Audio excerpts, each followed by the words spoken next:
नमस्कार दोस्तों। आज की हमारी कहानी है बहू के आते ही सास चली तीर्थ यात्रा। अगर यह कहानी आपको अच्छी लगे तो प्लीज हमारा चैनल सब्सक्राइब करें।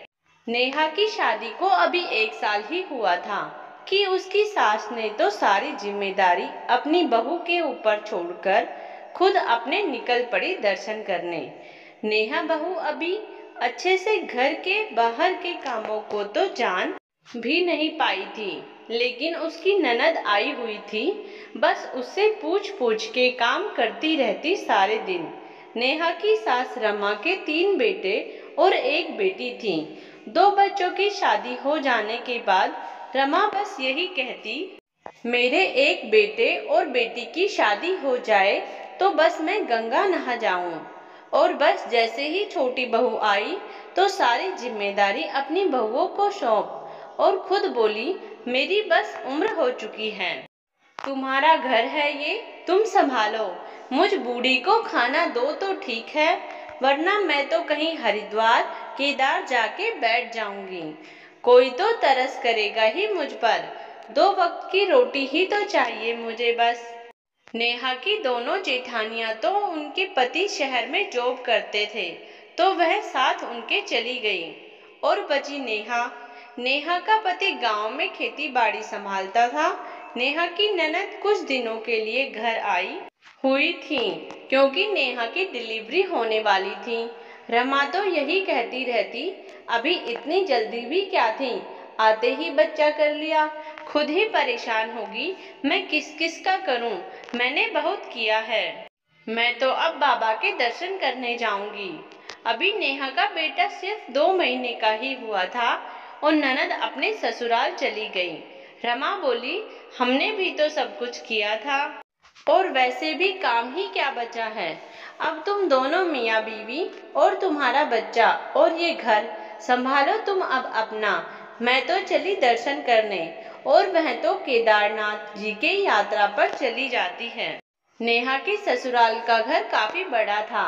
जल्दी सुबह 4 बजे उठकर घर में साफ सफाई करती और फिर रसोई के काम में लग जाती।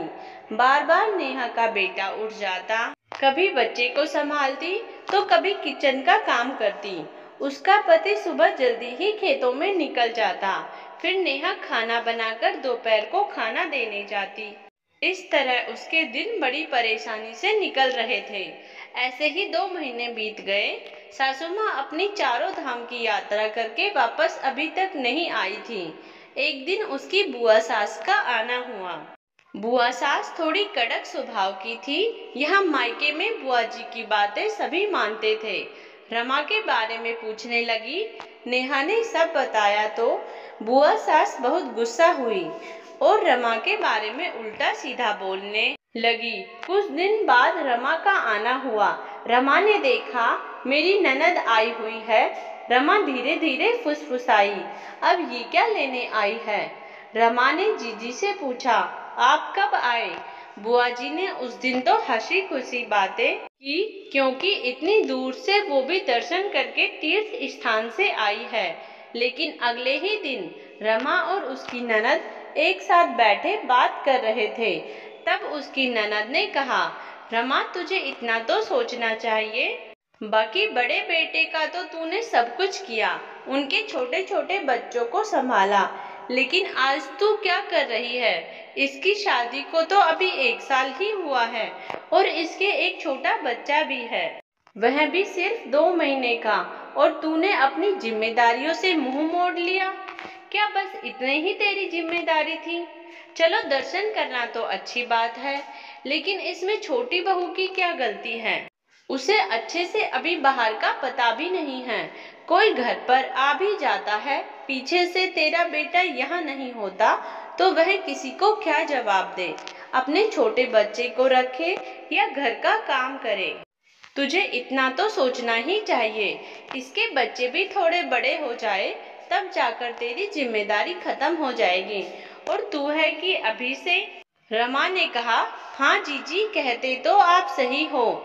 मैंने बस इतना सोचा कि बहू आ गई है, बस अब मेरा क्या काम, मुझे इस मोह माया को त्याग देना चाहिए। लेकिन नहीं, इसकी भी उतनी ही सास हूँ। मैं दोनों जितनी बड़ी बहुओं की हूँ। आगे से जीजी इस बात का ख्याल रखूंगी। दोस्तों, क्या बुआ जी सही है अपनी जगह पे या रमा? हमें कमेंट्स बॉक्स में जरूर बताएं। धन्यवाद।